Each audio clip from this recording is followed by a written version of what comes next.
Looksmaxing is also spiritual, not just science based on the Bible. Bilang Kristiyano, naniniwala tayo na lahat ay spiritual. Kung ang babae nangalo niya sa kanyang puso ay nadudumihan ng kanyang espiritu at gagawin niya ulit yon. Kaya kung pangit ka o madjowa na kayo ay hihiwalayin ka ng babae sa mas pogi sa'yo kung may pagkakataon ang babae sa poging lalaki. Kaya sila nagkakasala ng pangangulan niya dahilan ng babae ay kumati, sumama sa ibang lalaking pogi at iniwan ng pamilya. O ang looksmaxing ayon din sa aking pananaw ay spiritual din na may nangyayaring naglalaban-laban ang mga espiritu na di pinag-usapan sa looksmaxing community na sa tingin ko ako lang ang pangunahing looksmaxer na magsasabi na di lang physical looks ang ating problemahin kundi espiritu natin at ng espiritu ng girlfriend natin o asawa. Ganito, ayon sa science, tayong mga tao ay parang hayop na ang goal magparami at magkaroon ng best genes ang offspring at na-attract tayo sa maganda at pogi dahil sa kanilang genetic traits para maging pogi at maganda ang mga offspring para gumanda ang lahi nyo. Na binanggit naman sa Biblia sa Ecclesiastes 3:19 sapagkat ang nangyayari sa mga anak ng tao na ulitin ko lang na Ecclesiastes 3:19 sapagkat nangyayari sa mga anak ng mga tao ay nangyayari sa hayop sa makatuwid bagay isang bagay na nangyayari sa kanila kung paanong namamatay ang hayop ganun din namamatay ang tao. Oo, silang lahat ay may isang hininga at ang tao ay walang karangalang higit sa hayop sapagkat lahat ay walang kabuluhan. Ang aklat na Ecclesiastes ay nagsasabi na kung nagluluksmaksing ka ayon ka lang sa laman ay walang kabuluhan kasi ang karunungan ng Biblia sa lumang tipan ay ayon sa panglaman ng tao. Dahil nga panglaman tayo ay sinasanguyo na naman ito ng science kasi ayon sa science na binanggit ko kanina ay para tayong mga hayop. Namamatay din tayo tulad ng hayop. Pinapag-asawa tayo kagaya ng hayop para maging survival at ma-preserve ang lahi ng hayop at tao at para di tayo mag-extinct ayon sa scientists, ang genes ay immortal. So genes are immortal, not the DNA. Of course, that's not. That turns over in a very short space of time. Pasintabi sa mga nanonood na bata na baka matroma kayo sa pinagsasabi ko pero may tinuro ang Diyos sa akin tungkol dito.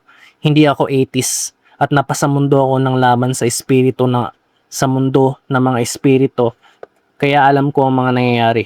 Ganito, tapusin mo muna ang video na ito kasi baka ma-misinform ka kung tapusin mo na lang bigla ang video na ito kasi ang naniniwala ko na ang science support the Bible at naunawaan ko ang mga pangyayari sa espiritu. Bakit ang mga tao ay hindi naniniwala sa Diyos at sa video na ito ay hindi contradiction ng science sa Biblia. Ang layo ng video na ito ay maniwala kang may Diyos in spite na ang science ay sinusuportahan ng Biblia. Ganito ang sabi ng Biblia. Awit 14:1, ang mangmang ay nagsabi sa kanyang puso, walang Diyos. Sila'y nangapapahamak. Sila'y nagsigawa ng kasuklam-suklam sa mga gawa. Kaya walang gumagawa ng matuwid. May mga philosophers na naging atheist kasi nag-observe sila sa realidad ng buhay na nalaman nila ang buhay ay walang kabuluhan na nababasa din naman sa Biblia sa Ecclesiastes 3:19 kung ulitin lang natin ay sapagkat ang nangyayari sa mga anak ng mga tao ay nangyayari sa mga hayop sa makatuwid bagay isang bagay na ang nangyayari sa kanila kung paano namamatay ang hayop gayon namamatay ang tao. Oo, silang lahat ay may isang hininga at ang tao ay wala nang karangalang higit sa hayop sapagkat lahat ay walang kabuluhan. Makinig kang mabuti kasi kaya sila naniniwalang walang Diyos ay nakapokus lang sila sa mga bagay ng panglaman sa lumang tipan ay natuturo ng mga bagay ng laman ng tao. Ang patunay na may atheist ay mababasa mo sa awit 14:1. Ang mangmang ay nagsabi sa kanyang puso, walang Diyos. Sila'y napahamak, sila'y nagsigawa ng kasuklam-suklam na magagawa, walang gumawa ng mabuti. Isa sa philosophers na atheist na naniniwalang walang kabuluhan ng buhay ay si Friedrich Nietzsche, isang German na Aleman na ang German ay isa sa mga bansang hindi naniniwala sa Diyos at ang masama na impluwensya ni Friedrich Nietzsche ang mga Luxmasters at mga black pillars na hindi maniwala sa Diyos. Ayon sa kanyang philosophy, nihilism. Nietzsche describes nihilism as the condition where people no longer believe in objective truths or divine purpose. This lead to despair and feeling that life has no meaning. Diagnosis, not endorsement. He didn't celebrate nihilism. He saw it as a sickness of a modern culture that must be cured by creating new values. God is dead. This famous phrase symbolizes the collapse of traditional moral systems without divine authority. Humans must become creators of their own meaning. Kaya it makes sense na ang tao ay di naniniwala sa Diyos kasi ang buhay ng tao ay walang kabuluhan. Sa mga nanonood ay di para hikayatin kayo na walang Diyos at matroma kayo kasi sinabi sa Biblia sa Lumang Tipan na walang kabuluhan. Ako din na trauma nung nalaman ko to, pero may pag-asa din naman pala at sinabi din sa Lumang Tipan kung itutuloy natin sa talata sa awit 14:1 hanggang 2, ang mangmang ay nagsabi sa kanyang puso, walang Diyos, sila'y nangapahamak, sila'y nagsigawa ng kasuklam-suklam na mga gawa, walang gumagawa ng mabuti. Tuloy, tinutunghan ng Panginoon ang mga anak ng mga tao mula sa langit upang tignan kung may sino mang nakakaunawa na hinahanap ng Diyos. Kaya meron talagang Diyos at hinahanap ang Diyos ng mga taong naghahanap sa Kanya, at naranasan ko ito nung nasa mundo ko ng espiritu. Akala ko patay na ako. Pero may nais palang ituro ang Diyos sa akin nung ako ay naging scientific at napaniwala ako ng mga demonyo na it makes sense na walang Diyos. Kakagawa ko ng luxmaxing video at searching sa science ayon sa ating laman ng mga tao. Nung ako ay nasa labang mga spiritual war, nangaral si Brother Eli sa akin na ang science ay na nalalaman ng tao ay hindi pa nadidiskubre ang nalalaman ng Diyos. Okay? Kung paano niya tayo nilikha, ano ang science behind sa ating pagkatao, paano nabuo ang tao kasi kasi ang Diyos ay higit na nakakaalam ng lahat at ang Diyos ay ang lumikha ng lahat na dinaarok ng tao. Dinaarok ng kaalaman ng tao o science ang tao. Mababasa sa Isaias 55:8 hanggang 9, sapagkat ang aking mga pag-iisip ay hindi ninyo mga pag-iisip o ang inyong mga lakad ay aking mga lakad, sabi ng Panginoon, sapagkat kung paanong ang mga langit ay lalong mataas kaysa sa lupa, ganyan ang aking mga lakad ay lalong mataas kaysa sa inyong mga lakad, at ang aking mga pag-iisip kaysa sa iyong mga pag-iisip. Kaya walang sino mang atheist na nagkakapagmalaki na siya ay matalino, na ang pinakamatalino sa kanya, kaya niyang gumawa ng tao sa cloning katulad ng science fiction movies. Pero ang totoo, hindi kaya yun ng tao. Ang nakakalalang ng katawan at spirito ay tanging Diyos lamang. Kaya ako naniniwalang may Diyos kasi di lang tayo laman, kundi may spiritual. At ang bagay ng espiritu ay ang nagpapatunay kaya may buhay. At ang Diyos ay espiritu. Ganito, kung walang espiritu at nakabase lang tayo sa laman ay di natin magagawa ng lubos ang aral ng ating Diyos, kasi espiritu ng Diyos, ang Espiritu Santo, ay tutulong sa atin para mapigilan ng laman na gumawa ng masama. Basahin natin ng Juan 3:3 hanggang 6. Sumagot si Jesus at kanya'y sinabi, katotohanan sinasabi ko sa inyo, malibang na ang tao ay tayo panganak muli, na, na muli ay hindi siya makakita ng kaharian ng Diyos. Sinabi sa kanya ni Nicodemo, paanong may panganak ang tao kung siya'y matanda na makapasok baga siya bilang ikalawa sa tiyan ng kanyang ina at ipanganak? Sumagot si Jesus, katotohanan sinasabi ko sa inyo, maliban ang tao ipanganak ng tubig at ng Espiritu ay hindi siya makakapasok sa kaharian ng Diyos. At ang ipanganak ng laman ay laman nga at ang pinanganak ng Espiritu ay Espiritu nga. Ang tinutukoy dito ay di naintindihan ni Nicodemo ang sinabi sa kanya ni Jesus na kung paano tayo ipapanganak muli, ay akala niya papasok ulit sa tiyan ng nanay para ipanganak. Pero ang tinutukoy ni Kristo dito ay ang pagkataong ng tao ay dalawa, pagkataong loob at pagkataong labas. Ang pagkataong labas, laman, karnal, at ang pagkataong loob ay espiritu na nakikita sa puso ng tao. Ang tinutukoy ni Kristo na ipapanganak muli ay ang dati nating pagkatao, parehas pagkataong loob at ang pagkataong labas. Kasi ang pagkalalang sa atin ng Diyos ay ng una ay matuwid sa pagkataong labas at loob na siyang may espiritu, at ang espiritu ay ipapanganak muli ay espiritong pagkatao na lalakip sa pagkataong labas na mababago din, at tanging nakakapagbago at nakakapaglinis ng ating espiritu ay sa pamamagitan ni Kristo, at ang espiritu na yon ay galing sa langit. Mababasa sa unang Korinto 15:14 ay 15:49 na at kung papaanong tinaglay natin ang larawang ukol sa lupa ay tataglayin din naman natin ang larawang ukol sa langit, kasi si Kristo tagalangit.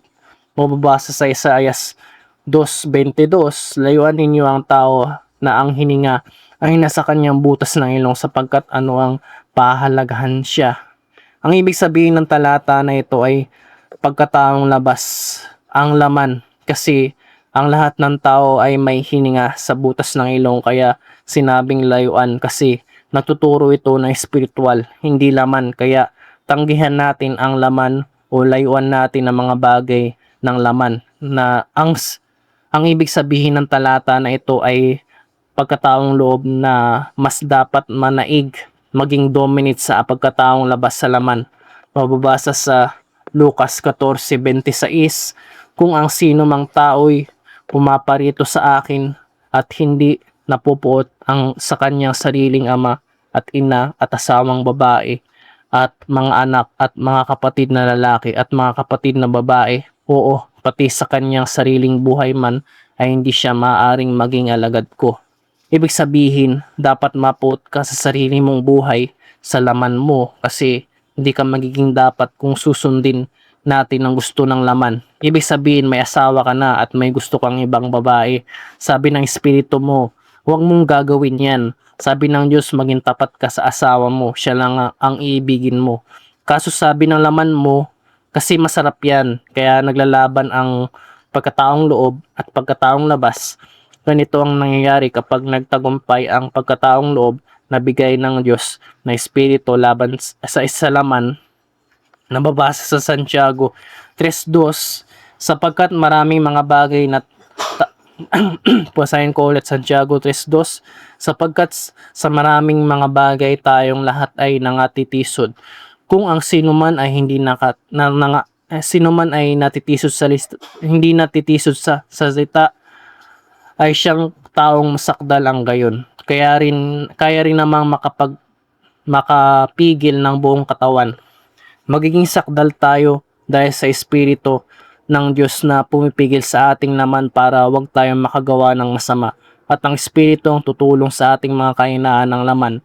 Basahin natin ang Pedro 1:23, yamang pinanganak kayong muli, hindi sa binhing nasisira, kundi sa walang kasiraan, sa pamamagitan ng salita ng Diyos na mabubuhay at namamalagi. Ang tinutukoy dito ni Pedro ang kabuwang na babaguhin na tayo sa salita ng Diyos, kasi tanging Diyos lang ang makapagbabago ng ating puso sa pamamagitan ng paglilinis. Tito 3:5, na hindi dahil sa mga gawa sa katwiran na ginawa nating sarili, kundi ayon sa kanyang kaawaan ay kanyang iniligtas tayo sa pamagitan ng paghuhugas at sa muling paghuhugas sa muling kapanganakan at ng pagbabago sa Espiritu Santo. Babaguhin ng Diyos ang puso mo pati pagkataong loob mo at labas. Ezekiel 36:26 hanggang 27. Bibigyan ko rin naman kayo ng bagong puso at lalagyan ko ang loob nyo ng bagong espiritu at aking aalasin ng batong puso sa inyong katawan at bibigyan ko kayo ng pusong laman at higit na ilalagay ang aking espiritu sa loob nyo at palalakarin ko kayo ng ayon sa aking palatuntunan at niyong iingatan ang aking mga kahutulan at isasagawa. Sa pamamagitan ng Espiritu Santo ng Diyos, makukuha ito sa bautismo, mababago ito ang ating puso at tutulong sa ating kahinaan at magpapaalala ng salita ng Diyos para wag tayo malayo sa Diyos. At ang Espiritu nito ay umaakay sa atin na magsisi kasi alam ng Diyos kahit matuwid ka, lingkod niya, nagkakasala ka pa rin. At kung tinanggap mo ng buo ang salita ng Diyos, hindi ka matitisod at nagpipigil ka sa laman, sakdal ka. Santiago 3:2, basahin natin ulit. Sapagkat sa maraming mga bagay tayong lahat ay nangatitisod. Kung ang sino man ay hindi natitisod sa salita ay sakdal ang taong ang gayon. Kaya kaya rin namang makapagpigil ng buong katawan. Now which explain na naniniwala ka sa black pill katumbas ito sa utos sa laman, sabi sa bagong tipan na walang kabuluhan. Dahil nga nasa laman tayo, ang Espiritu ng Diyos ang magbabago sa ating mga tao at sa ating pagkataong labas at loob. Sinabi ni Moises na huwag kang mangangalunya pero nangangalunya ka sa puso na pinagnanasaan mo ang babae o lalaki, nagkakasala ka na ng pangangalunya. Sa utos ni Kristo sa Mateo 20 sa Mateo 5:28 na mapipigilan ka gumawa ng masama sa budhi pa lang.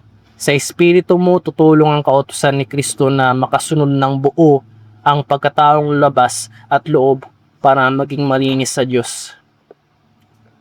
Bakit hindi ganap na makakapaglinis ng budhi ang kautusan ni Moises?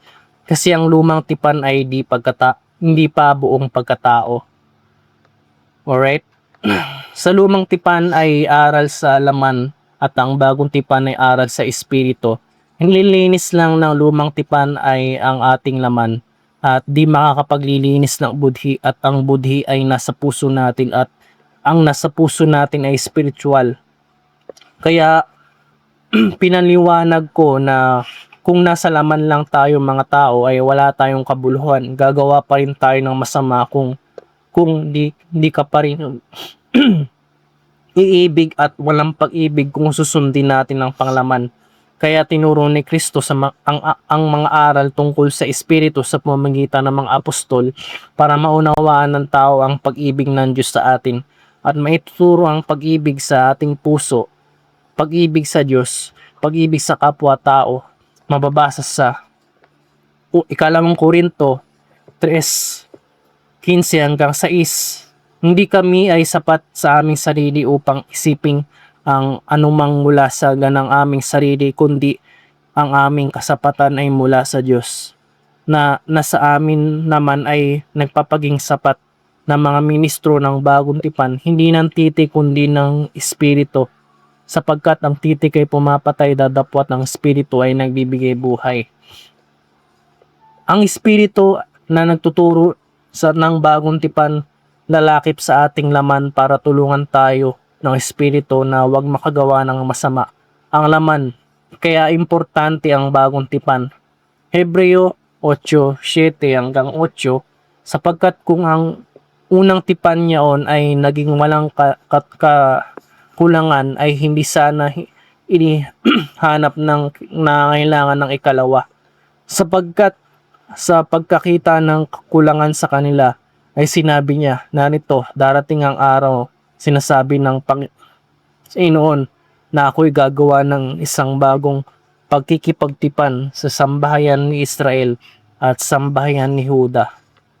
Jeremias 31:31 hanggang 32, narito, ang araw ay dumating, sabi ng Panginoon, na ako'y makikipagtipan ng panibago sa sambahayan ni Israel at sa sambahayan ni Huda.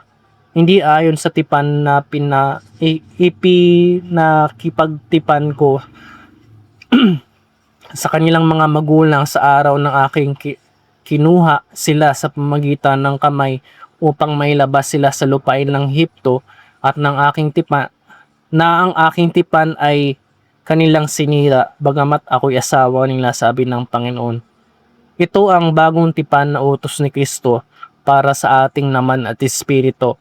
Kung sa panahon ni Moises, kung ikaw ay nangalo niya, nakabuntis ka at sumiping ka, hindi mo asawa, susunugin ka at babatuhin hanggang sa mamatay.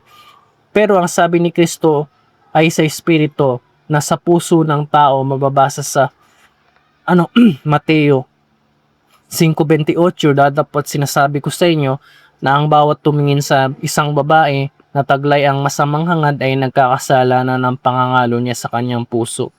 Tumingin ka lang, hindi mo pa sinisipingan ng babae at nagdanasa ka pa lang, nakalabag ka na sa utos ni Kristo. Kasi sa utos ni Moises sa lumang tipan ay nakatalukbong ang mukha ni Moises. Simboliko nalilipas ang kanyang utos sa lumang tipan. Ikalawang Korinto 3:7, ngunit kung ang nangangasiwa ng kamatayan na nasusulat at inuukit sa bato ay mangyaring may kaluwalhatian, ano pat ang mga anak ng Israel ay hindi makatitig sa mukha ni Moises dahil sa kaluwalhatian ng kanyang muka, na ang kaluwalhatian ito ay lumilipas. Sa panahon ng bagong tipan, nililinis ni Kristo ang budhi pati laman sa pamamagitan ng paglilinis at pagsunod sa Diyos ng may takot. Ano ang pagkatakot sa Diyos? Sundin mo ang kanyang utos. Ikalawang Korinto 7:1, yamang taglay sa atin ang pangakong ito, mga minamahal, ay paglinis tayo ng lahat ng karumihan ng laman at ng espiritu, pakasakdalin ng kabanalan sa takot sa Diyos. Kaya wag tayo magkaroon ng budhing masama sa kapwa. Dapat ikaw ay nagpapatawad, kaya utos ni Kristo, magpadaya ka. Kung nagugutom ang iyong kaaway, pakainin mo. Kung nauuhaw, painumin mo. Yun ang utos ni Kristo. Kung hindi natin susundin, di tayo malilinis at mapapahamak sa apoy ng impyerno. Mababasa sa Mateo 5:22, dadapwat sinasabi ko sa inyo na ang bawat napuot sa kanyang kapatid ay mapapasapangalip sa kahatulan, at ang sino mang nagsabi sa kanyang kapatid, Raka, ay mapapasapanganib sa Sanhedrin, at ang sino mang nagsabi, ulol ka, ay mapapasanganib sa impyerno ng apoy.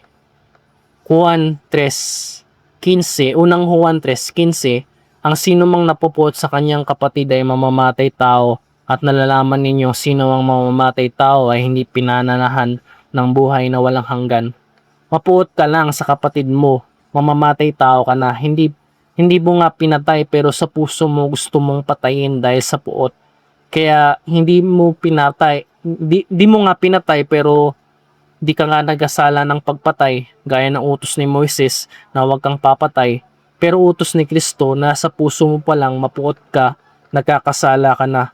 Katulad ng binatang mayaman na kinausap ni Kristo, na ginanap niya ang lahat ng utos ni Moises pero hindi pa rin nakalulugod kay Kristo kasi nalalaman ni Kristo ang kanyang puso. Mateo 19:17 hanggang 20, at sinabi niya sa kanya, bakit mo itinanong sa akin ang tungkol sa mabuti? May isa na siyang mabuti. Dadapwat kung ibig mong pumasok sa buhay, ingatan mo ang mga utos. Sinabi sa kanya, ang alin-alin? Sinabi ni Jesus, huwag kang papatay, huwag kang mangangalunya, huwag kang magnanakaw, huwag sasaksi sa di katotohanan, igalang mo ang iyong ama at ina, ibigin mo ang iyong kapwa gaya ng sarili. Sinabi sa kanya ng binata, Ang lahat ng mga bagay na ito ay ginanap ko, ano pa ang kulang sa akin? Ginagawa mo nga ang ginagawa mo nga ang huwag kang papatay kaso hindi ka pumapatay kasi mapapatay ka rin. Kaya yun yung utos ni Kristo, ngipin sa ngipin. Ano, mata sa mata, yun yung utos ni Moises. Kaya kaya nagawa mo na wag kang mangangalon niya kasi binata siya. Binata ka kaya hindi ka nangangalon niya. Kaya mo din nagagawang magnakaw kasi mayaman ka. Kaya mo ginagalang ang magulang mo na sabi ka ng sabi na opo. Pero sa puso mo galit ka sa iyong magulang. Sabi, ba't di pa namatay ang matandang to? At ginagawa lamang ang utos ni Moises para maipagmapuri sa tao na sumusunod nila magmapuri sa tao na sinusunod nila para tawagin silang banal pero ang puso nila ay marumi. Kaya ang sumusunod sa utos ni Moises ay kaya sila kaya marumi. Kaya ang mga sumusunod sa utos ni Moises ay pinagmamapuri nila. Roma 3:27. Kaya nga nasaan naroroon ang pagmamapuri, ito'y hiniwalay na sa pamagitan ng anong kautusan ng mga gawa, hindi sa pamamagitan ng kautusan ng pananampalataya. Ginagawan nga nila ang utos ni Moises sa laman pero sa budhi, sa espiritu, hindi nila nagagawa ang pag-ibig ng Diyos sa kapwa-tao. Lucas 18, 18, 10 hanggang 14, may dalawang may dalawang lalaking nagsimpanhik sa templo upang magsipanalangin, isang pariseo at ang isa'y maniningil ng buwis. At ang pariseo ay nakatuyo, nananalangin sa kanyang sarili na ganito, Diyos, pinasasalamatan kita na hindi ako gaya ng ibang tao na mga manglulupig, mga liko, mga nangangalunya o hindi man lamang gaya ng naniningil na buwis na ito. At makalawa akong nagsiayuno ng 1 linggo at nagbibigay ako na ikapo sa lahat kong kinakamtan. Dadapwat ang maningil ng buwis na nakatayo sa malayo ay ayaw itingin lamang ang kanyang mga mata sa langit. Hindi kundi dinadagupan ng kanyang dibdib na sinabi, Diyos, ikaw ay mahabag sa akin na isang makasalanan. Sinasabi ko sa inyo na naog at nauwi sa kanyang bahay ang taong ito na inaring ganap kaysa sa isa, sapagkat ang bawat nagmamataas sa kanyang sarili ay mabababa, dadapwat ang nagpapakababa ay sa kanyang sarili ay itataas. May nanalangin na lalaking pariseo pero hindi nalugod ang Diyos kasi mapagpaimbabaw lang ang sinabi kasi hinahamak niya ang maniningil ng buwis at inaaring ganap ang sarili samantalang hinahatulan ang maniningil ng buwis kaya nga siya nga ang may kasalanan kasi nag-iisip siya ng masama sa kapwa at nagmamatpuri sa kanya sarili, paimbabaw lang. Pero ang maniningil ng buwis ay nakalulugod sa Diyos kasi umaamin ng taong ito ng may pagsisisi at humingi ng tawad ng may pagpapakumbaba.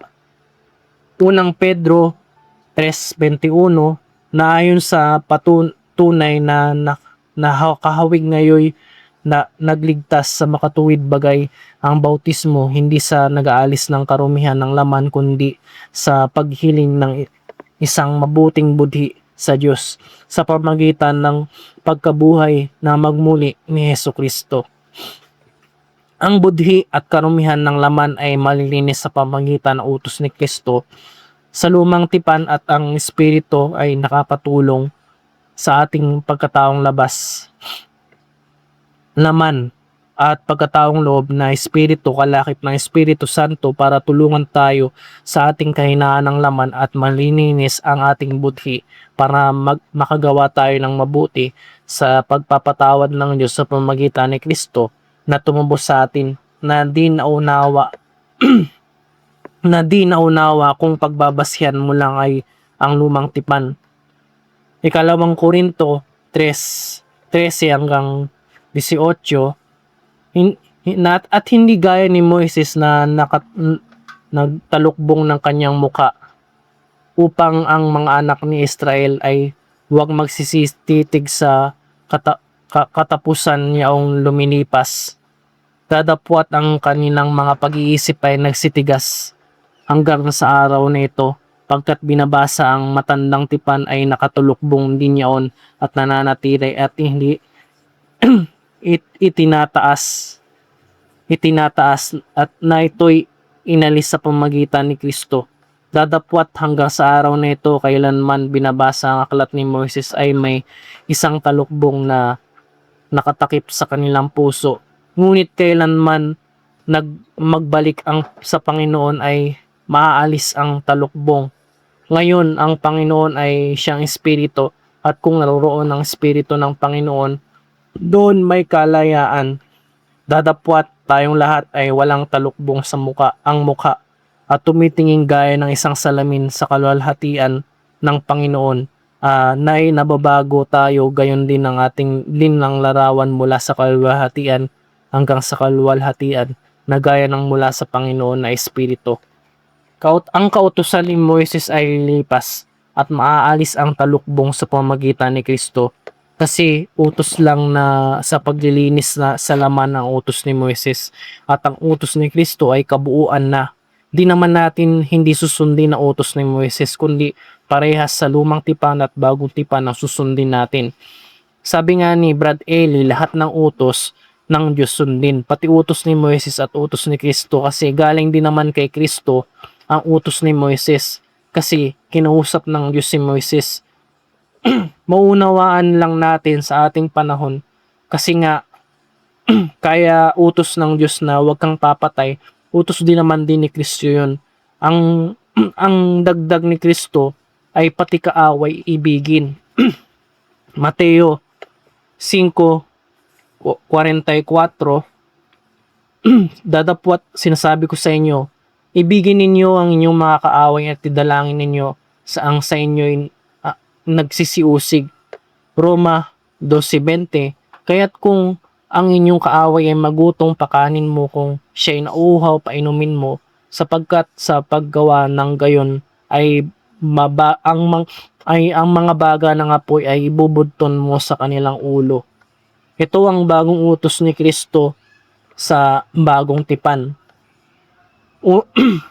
Juan 13:34 isang bagong utos ang sa inyo ibinibigay ko, kayo'y mag-ibigan sa isa't isa, nang kung paanong iniibig ko kayo ay mag-ibigan naman kayo sa isa't isa.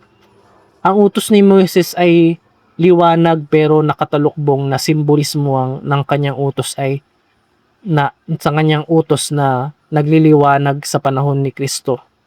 Mateo 17:2 at nagbagong anyo siya sa harap nila at nagpaliwanag, ang kanyang muka ay katulad ng araw na pumuting tulad ng ilaw ang kanyang mga damit. Kaya kung may iglesia na di malinaw ang utos at di naintindihan, kasinungalingan at di maliwanag, umalis kayo sa iglesyang kinayaniban nyo. Anyway, lahat ng karunungan ko ay nalaman ko sa pamagitan ng pagbabasa ng Biblia at paliwanag ni Bro Eli Soriano at Brother Daniel Rason. Kasi sinaliksik ni Brother Eli lahat ng Biblia at tinuruan si Brother Daniel at ang karunungan ay galing sa Diyos. Kasi sa Biblia nakabatay ang kanilang pangangaral. Kung di kayo agree, mag-iwan ako ng playlist sa video na ito sa description na talagang sinabi ni Bro Eli yan. At napapatunayan ko, kaya nag-iwan ako ng links sa description. Anyway, tinuturuan lang din ako ni Brother Eli sa pamagitan ng Espiritu. Gayon din si Kuya Daniel Rason, tinuturuan ako sa pamagitan ng Espiritu. Na Espiritu din naman ni Kristo. Loobin, sana malaman nyo din ang Lux Maxing ay di rin pang laman, kundi pang spiritual. Pogi ka na at mabait ka pa at the same time sa pagkakataong labas. Pogi ka na at the same time. Ulitin ko lang. Ang Lux Maxing ay di rin pang laman kundi spiritual. Pogi ka na at mabait ka pa at the same time. Sa pagkataong labas, mukha ka ng mabait at pagkataong loob ay mabait ka pa. San ka pa? Sana maging malinaw ang turo ko sa inyo na kung di mo naintindihan ay recommend na panoorin mong video na ito paulit-ulit na bilang paalala sa ating spiritual war sa luksmaxing natin. Iwan ko lang ang halimbawa sa utos sa lumang tipan na panglaman na panglinis ng ating laman para pumogi tayo at sa gumanda ang ating kalusugan. Sa Daniel 1:12 hanggang 15, ipinamamanhik ko sa inyo na subukin mo ang iyong mga lingkod ng 10 araw at bigyan kami ng gulay na makakain at tubig na mainom. Kung magkagayoy masdan mo ang mga mukha sa harap mo at ang mukha ng mga binata ay nagsisikain ng pagkain ng hari ayon sa nakikita gawin mo sa iyong lingkod. At gayoy dininig nila sila ng mga bagay nito at sinubok sila ng silang 10 araw. At ang katapusan ng 10 araw ay nakitang lalong gumanda ang kanilang mga mukha at sila'y lalong mataba. Sila'y lalong mataba sa laman kaysa sa binata na nagsikain ng pagkain ng hari. 'Di ba ang pagiging pogi sa lumang tipan ay malilinis ang laman mo, kaya samahan mo ng utos ni Kristo na mag-ibigan. Juan 13:34, isang bagong utos ang sa inyo ibinibigay ko, na kayo'y mag-ibigan sa isa't isa, na kung paano iniibig ko kayo ay mag-ibigan naman kayo sa isa't isa. Kaya ganito ang halimbawa ng karunungan, sinasabi ko na pogi ka na at babait ka pa at the same time. Gets? Kasi ang Biblia ay nagtuturo din ng luksmaxing, kasabay ng luksmaxing ay pagiging mabuting tao ka pa. Salamat sa Diyos sa bigay niyang unawa sa akin, sa Diyos ang karangalan at kapurihan. Ecclesiastes 3:14, nalalaman ko na anumang bagay na ginawa ng Diyos magiging magpakailanman, na walang bagay na may dadagdag o anumang bagay na naaalis at ginawa ng Diyos upang ang tao ay matakot sa harap niya. Hanapin mo ang Diyos at malalaman mo ang katotohanan na meron talagang Diyos, kasi sa mga nakikita nating mga nilalang niya, nadidiscover natin ng sensya na galing din naman pala sa Diyos, na sinulat din naman pala sa Biblia. Lahat ng karunungan, kaalaman ng mga bagay sa buong sanlibutan.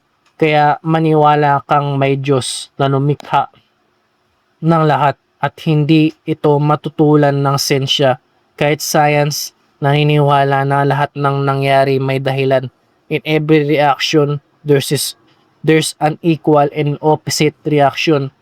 It means na lahat ng bagay bago mangyari ay may dahilan, at ang dahilan kung bakit natin nakikita ngayon ang universe ay meron talagang Diyos na lumikha sa lahat ng mga bagay.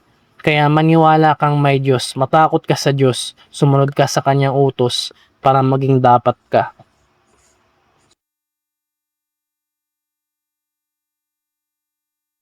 Sa mga gustong malaman ng mga iba pang luksmaxing information at self-improvement, paano kumita ng pera, mayroon akong free full course sa aking YouTube channel. Search mo lang Parkoter, Parcoter, Parkoter.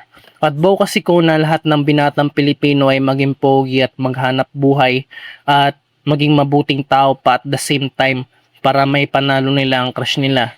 It's not over until you win your crush. More videos to come, one at a time, it God willing, and see you in the next video.